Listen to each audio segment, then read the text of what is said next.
Kita semua pernah mengalaminya, semangat membara di awal tahun, dan super produktif jadi versi terbaik diri sendiri. Tapi seminggu berlalu, tiba-tiba kita malah maraton nonton serial favorit sambil bilang, besok deh mulai seriusnya. Tapi masalahnya besok seringkali enggak pernah datang. Kita tahu persis apa yang harus dilakukan, mulai proyek olahraga, belajar, tapi tetap aja enggak ada aksi nyata. Hasilnya rasa bersalah mulai merayap pelan-pelan. Kita mulai merasa gagal, lalu kamu bilang, ya udah deh, emang guenya yang seperti ini. Tapi masalahnya lebih dalam dari sekedar malas. Ini soal siklus yang berulang, punya ambisi lalu enggak memulai, lalu rasa bersalah, lalu menyerah, lalu mengulang dari awal tahun depan dengan resolusi yang sama. Seperti lagu yang direply terus tanpa ujung. Dan tahu enggak, siklus ini enggak cuma bikin kita stuck, tapi juga ngerusak rasa percaya diri. Jadi gimana cara keluar dari lingkaran masalah ini? Yuk kita cari akar masalah di bab selanjutnya. Mari kita mulai dari masalah prokrastinasi. Jadi kenapa sih kita sering banget nunda-nunda? Banyak yang bilang, gua kebanyakan distraksi gara-gara media sosial. Terus buru-buru hapus semua aplikasi atau pakai mode hal lainnya.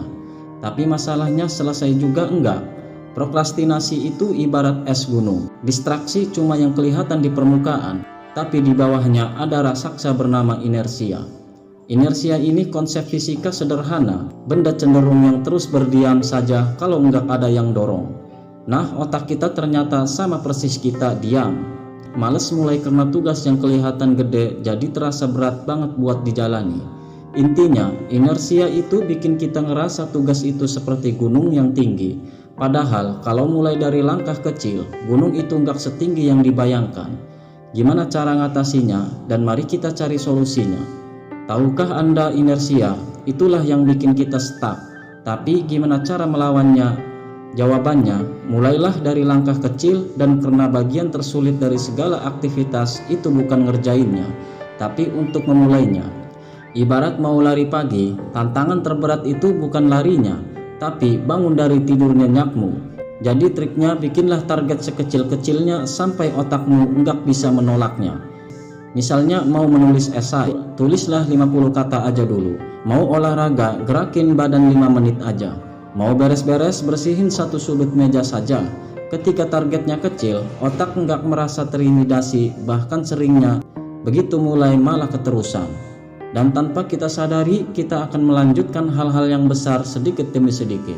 Ingat, intinya langkah kecil itu kayak tombol start yang bikin mesin jalan. Dan yang penting, mulailah dulu, jangan nunggu mood sempurna. Karena mood yang sempurna suka PHP-in kamu. Terima kasih.